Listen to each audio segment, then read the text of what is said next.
እንደ አንድ የዩኒቨርሲቲ ተማሪ አብዛኞቻችሁ እየተቸገራችሁበት ያለውን ነገር መረዳት ይችላሉ። ብዙዎቻችን አሁን ላይ በተለያየ አቅጣጫ ወይም ዳይሬክሽን እየተሳብን እንገኛለን። በዚህ በኩል የዩኒቨርሲቲ ሌክቸሮች፣ አሳይመንቶች እንዲሁም ፈተናዎች ይኖራሉ።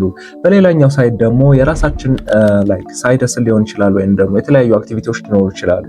በተጨማሪም ሶሻል ላይፋችን፣ ፋሚሊ ጋር ያሉን ጉዳዮች እንዲሁም የራሳችን ፐርሰናል ኬዞችም ይኖሩናል። እናም ይህን ሁሉ ነገር ባላንስ አድርጎ መስራት ኢምፖሲብል ሊሆንባችሁ ይችላል። አክቹሊ ቀኑ ሙሉ የተለያዩ ስራዎችን ስትሰሩ ውላችሁ ቢዚ ሆናችሁ ውላችሁ ማታ ላይ ግን የሰራችሁትን ስራ ተመልሳችሁ ስትመለከቱት ዛት ማች ፕሮዳክቲቭ መስሎ ላይታያችሁ ይችላል። አክቹሊ ይሄን ነገር እኔም ፐርሰናል ኤክስፒሪየንስ ያደረኩት ነገር ነው። አሁንም ቢሆን ስትረግል የማደርግበት ጉዳይ ነው። ስፔሻሊ የናቹራል ሳይንስ ተማሪ ስትሆኑ ደግሞ ትምህርቶቹ በራሳቸው ዲማንድ ያደርጓቸዋል። ከዛ ላይ ደግሞ ሳይድ ሀስል ወይም ሌላ ነገር ስትጨምሩበት ምን ያህል አስቸጋሪ እንደሚሆን ኢማጅን ማድረግ አይከብዳችሁም። ግን ይህን ችግር ለመፍታት አንድ የጠቀመኝ ቴክኒክ አለ። ፕሮባብሊ ላለፉት 6 ወራት አካባቢ ተጠቅሜበት ታይሜን የበለጠ ዩቲላይዝ እንዳደርግ ረድቶኛል። በዚህ ቪዲዮ እናንተ ተማሪ ከሆናችሁ በተለይ ይህን ቴክኒክ ተጠቅማችሁ እንዴት ታይማችሁ ማኔጅ ማድረግ እንደምትችሉና ሞር ፕሮዳክቲቭ የሆነ ስራ መስራት እንደምትችሉ እንመለከታለን። ወደ ቪዲዮ እንግባ።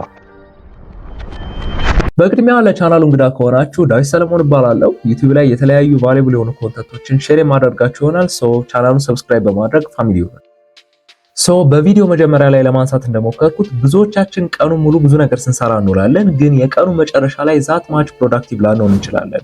ይህ የሚሆንበት ዋነኛው ምክንያት የፕራዮሪቲ ጉዳይ ነው። አብዛኞቻችን እውነት ለመናገር ቀኑ ሙሉ የምንሰራቸው ነገሮች ከፕራዮሪቲያችን ጋር የማይገናኙ እንዲሁም ጭራሽ ጎሎቻችን ላይ ኢምፓክት የሚያሳድሩና ምንም አይነት ቫልዩ የማይጨምሩ ናቸው። ስለዚህ ይህንን የፕራዮሪቲ ችግር ለመፍታት የሚጠቅመን አንድ ቴክኒክ አለ። እርሱም አይሰንሃወር ሜትሪክስ በመባል ይታወቃል። ፕሮባብሊ ከዚህ በፊት ልታውቁትም ላታውቁትም ትችላላችሁ፣ ወይንም ደግሞ አንዳንዶቻችሁ እያወቃችሁትም በትክክለኛው መንገድ ላትጠቀሙበት ትችላላችሁ። ኤኒዌይስ በዚህ ቪዲዮ ይህንን ቴክኒክ አይሰንሃወር ሜትሪክስ የሚባለውን እንዴት መጠቀም እንደምችልና ስፔሻሊ ተማሪ ከሆነ ደግሞ እንዴት ህይወታችን ላይ አፕላይ ማድረግ እንደምችል፣ እንዴት ፕራዮሪቲዎችን መስጠት እንደምንችል እንመለከታለን። ይህ አይሰንሃወር ሜትሪክስ የሚባለው ቴክኒክ በቀድሞ የአሜሪካ ፕሬዝዳንት ድዋይት አይሰንሃወር በሚባል ግለሰብ የተሰየመ ነው። ግለሰቡ በወቅቱ በጣም ፕሮዳክቲቭ አይነት የሚባል ሰው ነበረ። እርሱ የሚመራበት ፕሪንሲፕል አለ። ይህም ታስኮች ወይ አርጀንት ናቸው ወይ ኢምፖርታንት ናቸው ይላል። ሁለቱ ምን ማለት እንደሆኑ እንመልከት። አርጀንት የምንላቸው ታስኮች በጣም ታይም ሴንሲቲቭ የሆኑና ወዲያውኑ አክሽን እንድንወስድ የሚያደርጉን ጉዳዮች ናቸው። ስፔሻሊ ዴድላይን ያለባቸው አይነት ታስኮች ናቸው። ኢምፖርታንት ታስኮች ደግሞ የምንላቸው ለረጅም ጊዜ ፕላኖቻችን እንዲሁም ጎሎቻችን ኢምፓክት የሚያሳድሩ ናቸው። ስፔሻሊ ደግሞ የፐርሰናል እንዲሁም የፕሮፌሽናል ህይወታችን ላይ በጣም ትልቅ ኢምፓክት የሚያሳድሩ አይነት ታስኮች ናቸው። ወደኛ ኬዝ ስፔሻሊ ለተማሪዎች በምናመጣበት ጊዜ ደግሞ አርጀንት ታስኮች የምንላቸው ሞስትሊ ዴድላይናቸው የደረሱ ጉዳዮች ናቸው። ሜቢ በዚህ ሳምንት ያለ ፈተና ሊሆን ይችላል።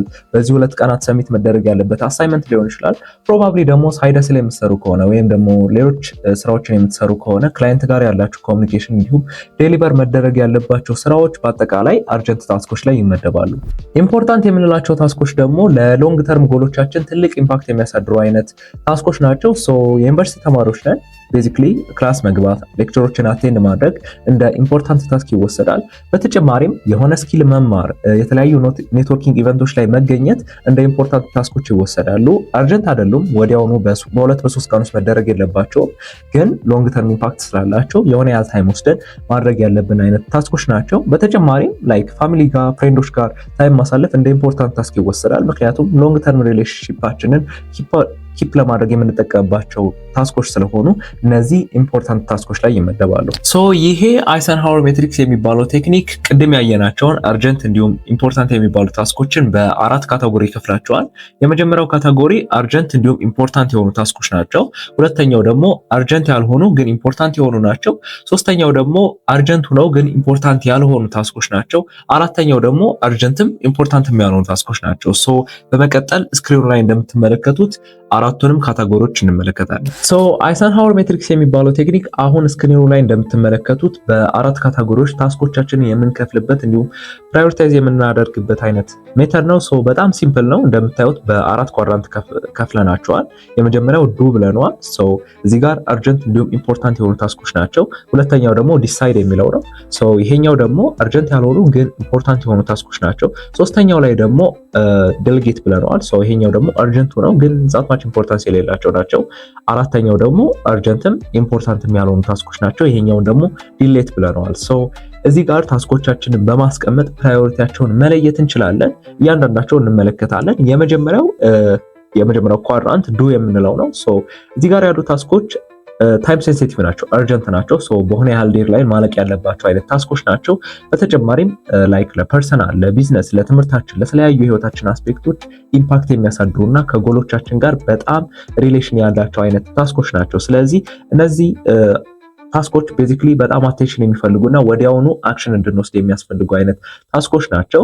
ሁለተኛው ኳድራንት ላይ ደግሞ እዚህ ጋር ዲሳይድ የሚለው እዚህ ጋር ደግሞ አርጀንት አይደሉም ግን ኢምፖርታንት የሆኑ ታስኮች ናቸው። ቤዚክሊ ይሄኛው ኳድራንት በጣም ኢምፓክት የሚያሳድርብን አይነት ኳድራንት ነው። ምክንያቱም ሎንግ ተርም ጎሎቻችን ላይ ኢምፓክት ያላቸው ታስኮች ነው እዚህ ጋር የሚቀመጡት። ለሎንግ ተርም ሰክሰስ የሚጠቅሙን እንዲሁም ለእኛ ዌልቢንግ በጣም ኢምፓክት ያላቸው አይነት ታስኮች ናቸው። ሶ ኢሚዲየት የሆነ ዴድላይን የላቸውም። ወዲያውኑ በ3 ቀን በ4 ቀን ዴሊቨር ማድረግ የለብንም፣ ግን ቀስ በቀስ እየሰራ ናቸው። ግን በኋላ ላይ ከሆነ ያህል ጊዜ በኋላ ኢምፓክት የሚያሳድሩብን አይነት ታስኮች ናቸው። ሶ እነዚህ ዲሳይድ የምናደርግና ስኬጁል፣ ዋናው የዚህ ኳድራንት ኮንሰፕት ስኬጁል ማድረግ ነው። ላይክ ታስኮቹን ከለየን በኋላ በሆነ ያህል ጊዜ በሆነ ያህል ታይም እንድናደርጋቸው ስኬጁል ማድረግ የሚጠበቅብን አይነት ኳድራንት ነው። ሶስተኛው ኳድራንት ደግሞ አርጀንት የሆኑ ግን ኢምፖርታንት ያልሆኑ ታስኮች ናቸው። ይሄኛውን ዴሊጌት ነው የምናደርጋቸው። ላይክ ብዙ አይነት ታስኮች አሉ በጣም አርጀንሲ ይፈጥራሉ፣ ግን ቀስ ብለን ስንመለከታቸው ዛት ማች ኢምፖርታንስ ወይም ሬሌቫንስ የላቸውም ከኛ ጋር። ሶ በተቻለ መጠን እነዚህ ነገሮች ወይ ኃላፊነት ላለው አካል መስጠት ነው ወይንም ደግሞ ጭራሹን መተው ነው። ሶ እነዚህ ዴሊጌት ብለነዋል። ታይም ሴንሲቲቭ ናቸው። ሶ ከተቻለ ላይክ ለጓደኛ ወይም አብረውን ለሚሰሩ ሰዎች ዴሊጌት ማድረግ የሚጠበቅብን አይነት ታስኮች ናቸው። ሶ ይሄኛው ሶስተኛው ኳድራንት ነው። አራተኛው ኳድራንት ደግሞ ዲሊት የምንለው ነው። ሶ እዚህ ጋር አርጀንት ያልሆኑ በተጨማሪም ኢምፖርታንት ያልሆኑ ታስኮች ናቸው። ቤዚክሊ ይሄኛው ኳድራንት ዲስትራክሽን፣ በቃ የማያስፈልጉ ምንም አርጀንሲም የሌላቸው ጭራሽ ደግሞ ኢምፖርታንስ የሌላቸው ከሁሉ በላይ ደግሞ ኢምፖርታንስ የሌላቸው አይነት ታስኮች ናቸው። ሶ ይሄኛው ኮምፕሊትሊ ኤሊሚኔት ማድረግ ነው የኛ ሶሉሽን ሊሆን የሚችለው። እዚህ ጋር የሚቀመጡ ታስኮች ጭራሹን ላናደርጋቸው የሚገቡ አይነት ታስኮች ናቸው። ሶ ጎሎቻችን እንዳናደርግ ወደኋላ የሚስቡን በተጨማሪም ዛት ማች ኢምፖርታንስ የሌላቸው አይነት ታስኮች ናቸው። ስለዚህ እነዚህን ወዲያውኑ ዲሌት ማድረግ ያስፈልጋል ማለት ነው። ሶ ለእያንዳንዱ ኳድራንት ምሳሌዎችን እንመለከታለን። ፕራክቲካሊ ተማሪ ስትሆኑ ደግሞ የሚገጥሟቸውን ነገሮች እዚህ ጋር እያንዳንዳቸውን ለማየት እንሞክራለን። ሶ ለእያንዳንዱ ኳድራንት ተማሪ ሆናችሁ ይገጥሟቸዋል ብዬ የማስባቸውን ኤግዛምፕሎች አስቀምጬላችኋለሁ። እነዚህ ነገሮች እኔም ፐርሰናሊ የገጠሙ ስለሆኑ እናንተም በተመሳሳይ ወይ ይገጥሟቸዋል ብዬ አስባለሁ። ሶ ለመጀመሪያው ኳድራንት ዱ ላልነው ኳድራንት እዚህ ላይ አርጀንት እንዲሁም ኢምፖርታንት ታስኮች ብለናል። ስለዚህ ሜቢ ኤግዛም ሊሆን ይችላል ፕሮባብሊ በሚቀጥለው ቀን ወይንም ደግሞ በሚቀጥሉት 2-3 ቀናት ውስጥ መፈተን ያለባችሁ ኤግዛም ካለ ለዛ ፈተና ፕሪፔር ማድረግ አለባችሁ። ኢሚዲየት አክሽን ይፈልጋል ማለት ነው። ምክንያቱም ኢምፖርታንት ነው፣ ለሎንግ ተርም ላይክ ለምንማረው ነገር በጣም ሬሌቫንስ ስላለው ወዲያውኑ አክሽን መውሰድ ይጠበቅባቸዋል። ወይንም ደግሞ የተለያዩ ሰሚት መደረግ ያለባቸው በዚህ ሳምንት ውስጥ መግባት ያለባቸው አሳይመንቶች፣ ኢሴዎች ወይም ፕሮጀክቶች ካሉ እነሱም ይሄኛው ካታጎሪ ላይ ነው የሚቀመጡት ማለት ነው። በተጨማሪም የራሳችሁ ሳይድ ሀስል ወይንም ደግሞ የምትሰሩት ስራ ካለ ክላይንት ጋር ኮሚኒኬሽን ይኖራችኋል፣ ወይንም ደግሞ ዴሊቨር መደረግ ያለባቸው ስራዎች ይኖራሉ። ስለዚህ በዴድላይናችሁ መሰረት ፕሮባብሊ አርጀንትም ስለሚሆኑ አብዛኛው እንደ አይነት ነገር ቶሎ ማስገባት ይኖርባችኋል። ስለዚህ ኢሚዲየት አክሽን የሚፈልጉ አይነት ታስኮች ናቸው ማለት ነው። ወይንም ደግሞ ህመም ሊሆን ይችላል ባይዘ ላይክ የሆነ የገጠማችሁ ህመም ወይንም ደግሞ የሚሰማችሁ መጥፎ ፊሊንግ ካለ ኢሚዲየት አክሽን ይፈልጋል። አይዘር መድኃኒት መውሰድ ወይንም ደግሞ ራሳችሁን ኪውር ማድረግ ይጠበቅባችኋል። ምክንያቱም ወዲያውኑ አክሽን ካልወሰድን የበለጠ የከፋ ኬዝ ይመጣና ጭራሹኑ ኢሚዲየት አክሽን ካልወሰድን የከፋ ጉዳት ያመጣል ማለት ነው። ስለዚህ እንደዚህ አይነትና መሰል ነገሮች የመጀመሪያው ኳድራንት ወይንም ደግሞ የዱ ኳድራንት ላይ ይቀመጣሉ ማለት ነው። ሁለተኛው ኳድራንት ደግሞ ዲሳይድ ያልነው ኳድራንት አርጀንት ያልሆኑ ግን ኢምፖርታንስ ያላቸው አይነት ታስኮች ናቸው። እዚህ ጋር የማነሳላቸው ኤግዛምፕሎች ስኬጁል መደረግ ያለባቸው ታስኮች ናቸው ቤዚክሊ። ሶ በጣም ወዲያውኑ አርጀንት ወይም ደግሞ ኢሚዲየት ዴድላይን የሌላቸው ነገሮች ናቸው፣ ግን ኢምፖርታንስ ስላላቸው ግዴታ ስኬጁል አውጥተን መስራት ያለብን ነገሮች ናቸው። ሶ ከሁሉም ኳድራንት እንደውም በጣም ኢምፖርታንት የሚባለው ኳድራንት ይሄኛው ነው። ሶ ለምሳሌ በትምህርት ብናመጣው በየቀኑ ማንበብና የተማራችሁት ነገር ሪቫይዝ ማድረግ እዚህ ጋር ልታስቀምጡት ትችላላችሁ። ምክንያቱም አርጀንት አይደለም አንለስ ፈተና እስከሌለባችሁ ድረስ ማለት ነው። ሶ ኢምፖርታንስ ግን አለው። ያ በየቀኑ ማንበባችሁ ፈተና በኋላም ላይ ሲመጣ እንዳትጨናነቁ በጣም ይረዳችኋል። ወይንም ደግሞ ወደ ፕሮፌሽናል ተርም በምንሄድበት ጊዜ ደግሞ ፐርሰናል ዌብሳይት እንዲሁም ፖርትፎሊዮ ማዘጋጀትም እዚህ ጋር ሊቀመጥ ይችላል። አርጀንት አይደለም፣ ዛሬ ነገ መስራት ያለባችሁ ነገር ላይሆን ይችላል፣ ግን ስኬጁል አድርጋችሁ መስራት አለባችሁ። ምክንያቱም ፖርትፎሊዮ ከሌላችሁ የስራ እድሎችም ዛት ማች አታገኙም ማለት ነው። ወይንም ደግሞ ኔትወርኪንግ ኢቨንቶች ላይ መገኘት፣ ሌትስ ሳይ በዚህ ሳምንት ያለ ኔትወርኪንግ ኢቨንት ካለ ግዴታ መገኘት አለባችሁ ማለት አይደለም። ዛት ማች አርጀንት አይደለም እንዲህ አይነት ጉዳይ፣ ግን ኢምፖርታንስ አለው። ስኬጁል አድርጋችሁ የሆነ ያህል ታይም ስኬጁል አድርጋችሁ መገኘት አለባችሁ። ምክንያቱም ኔትወርኪንግ ኢቨንቶች ላይ ስትገኙ በደንብ ሰዎች ጋር ኮኔክት ታደርጋላችሁ፣ ብዙ የስራ እድሎች እንዲሁም ብዙ ኤክስፒሪየንሶች ታገኙበታላችሁ። ስለዚህ ይሄኛውም ዲሳይድ ወይም ስኬጁል የሚለው ኳድራንት ላይ ይቀመጣል። በተጨማሪም የተለያዩ መጽሐፎች ከመደበኛ ትምህርት ውጭ ያሉ መጽሐፎችን ፐርሰናል ዴቨሎፕመንት ጋር ወይንም ደግሞ የምትሰሩት ስራ ካለ ከዛ ጋር ሪሌሽን ያላቸው መጽሐፎች ማንበብ ይሄኛው ኳድራንት ላይ ይቀመጣል። ምክንያቱም ኢሚዲየትሊ ዛሬ ነገ መስራት ያለባችሁ ነገር አይደለም። ፕሮባብሊ ስኬጁል አድርጋችሁ ሜቢ አሁን መጽሐፍ ማንበብ ከሆነ ግዴታ በአንድ ቀን መጨረስ የለባችሁም ራይት። በቀን 10 ፔጅ በቀን 20 ፔጅ ማንበብ ሊሆን ይችላል። ስለዚህ በዚህ መልኩ ስኬጁል ማድረግ ይጠበቅባችኋል። ስለዚህ እንደዚህ አይነትና መሰል ታስኮች ሁለተኛ ኳድራንት ወይም ዲሳይድ የሚለው ኳድራንት ላይ ይቀመጣል። ሶስተኛ ኳድራንት ደግሞ ዴሊጌት የምንለው ኳድራንት ነው። እዚህ ጋር አርጀንት የሆኑ እንዲሁም ኢምፖርታንት ያልሆኑ ታስኮች የሚቀመጡበት ኳድራንት ነው። አብዛኛው የሶሻል ሚዲያ ኖቲፊኬሽን ተመልክታችሁ ከሆነ ላይክ ዲኤሞች፣ ኮመንቶች፣ ታጎች ኖቲፊኬሽን በገባልን ሰዓት አርጀንት ይመስሉናል። ወዲያውኑ እንገባለን ወይም ወዲያውኑ ሪስፖንስ እናደርጋለን። ግን ምንም አድ የሚያደርጉልን ቫልዩ ወይንም ደግሞ የሚያመጡልን ኢምፖርታንት የሆነ ነገር የለም። እነዚህ ነገሮች ከተቻለ ዴሊጌት ማድረግ ቢቻል ወይም ሌላ ሰው እንዲያደርግላችሁ ብታደርጉ በጣም ጥቅም ይኖረዋል። በተጨማሪም አንዳንድ ስልኮች ደግሞ ላይክ ዲፕ ወርክ ላይ ሆናቸው የሚደወሉ ስልኮች ሊሆን ይችላሉ። ወይንም ደግሞ ያገኛችኋቸው ሚስኮሎች ምናምን አርጀንት ይመስሏችኋል። ታውቁታላችሁ እኮ አይደለ? አንዳንዱ ስልክ ደውላችሁ ምንም የሚጨምርላችሁ ነገር እናንተ የምታደርጉት ነገር እንደሌለ ታውቃላችሁ። እነዚህ ነገሮች ከተቻለ ዴሊጌት ማድረግ በጣም አሪፍ ይሆናል። ስፔሻሊ የቢዝነስ ወይም ደግሞ ላይክ በቲም የሚሰራ ነገር ከሆነ ለሌሎች የቲም ሜምበሮች ዴሊጌት ብታደርጉና እናንተ መስራት ወደምትችሏቸው ነገሮች ሙቭ ብታደርጉ ተመራጭ ይሆናል። በተጨማሪ አንዳንዴ ደግሞ የጓደኛ ወይም ደግሞ ላይክ በእናንተ ሰርክል ዙሪያ ያለ ሰው የሆነ ነገር ይገጥመዋል፣ ግን እናንተ ምንም አድ የምታደርጉለት ነገር የለም። ለዛ ሰው ያን ጉዳይ አርጀንት ስለሆነ እናንተም በዛ ፊሊንግ ውስጥ ነው የምታልፉት። ላይክ ወዲያውኑ እሱን ለመርዳት ምናምን እንትን ትላላችሁ፣ ግን ምንም የምትጨምሩት ቫልዩ የለም። ለሱም ለራሳችሁ ምንም ኢምፖርታንት የሆነ ነገር የለውም። እንደዚህ አይነት ጉዳዮችን ሶልቭ ማድረግ ለሚችል ሰው ወይንም ደግሞ ያንን የገጠመውን ነገር የበለጠ ሊረዳ ለሚችል ሰው ዴሊጌት ማድረግ ወይንም ደግሞ ሌላ ሰው እንዲያማክር ማድረግ መቻል በጣም ጠቃሚ ነው። ስለዚህ እነዚህን እስካሁን ያየናቸውን ታስኮች ደግሞ እዚህኛው ሶስተኛው ኳድራንት ዴሊጌት የሚለው ኳድራንት ላይ ብታስቀምጡ ታሪፍ ይሆናል። አራተኛው የአይሰንሃወር ሜትሪክስ ኳድራንት ዲሌት ያልነው ኳድራንት ነው። እዚህ ጋር ቅድም እንደነገርኳችሁ አርጀንትም ያልሆኑ ኢምፖርታንትም ያልሆኑ ታስኮች ናቸው። ቤዚክሊ እዚህ ጋር ያሉት ፒውር ዲስትራክሽኖች ናቸው። ኮምፕሊትሊ ከት ማድረግ የሚጠበቅብን ነገሮች ናቸው። በእርግጠኝነት አብዛኛውን ነገር ታውቁታላችሁ፣ እናንተ የሚገጥማችሁ ነገር ነው።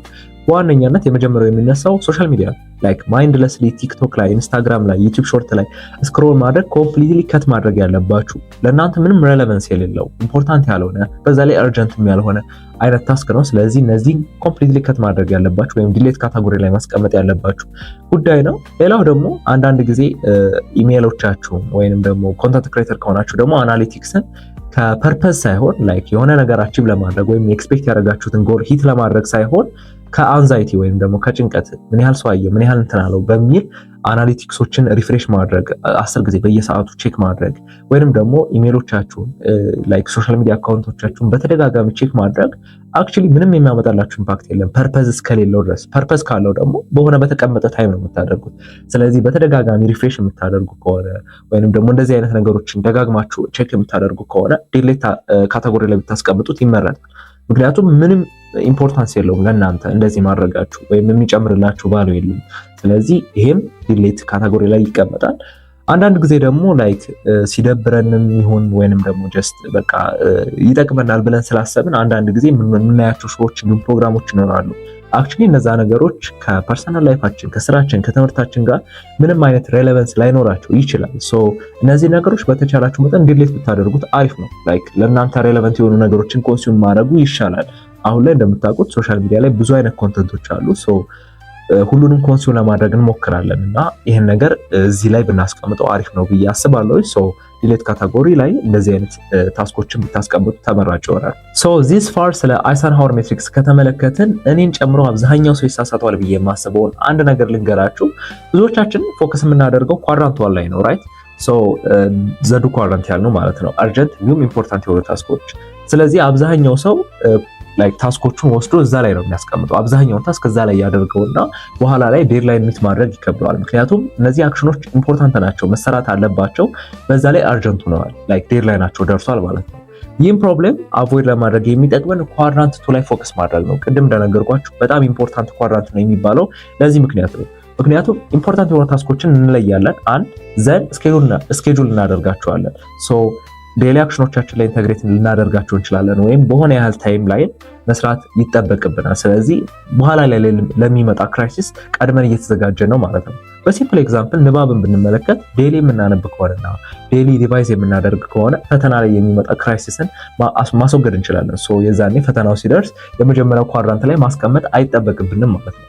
ሶ በዚህ መልኩ ኳድራንት 2 ላይ ሞር ፎከስ ብታደርጉ የበለጠ ታስኮቻችሁን አቺቭ የማድረግ እድላችሁን ያሰፋዋል። በኋላም ላይ በርናውት እንዳታደርጉ ይረዳችኋል ማለት ነው። ሌላ አንድ ሚስቴክ ለመጨመር ያክል ኳድራንት 2 ላይ ያሉ ታስኮቻችሁን አይደንቲፋይ ካደረጋችኋቸው በኋላ ብዙዎቻችሁ ስኬጁል አታደርጓቸው።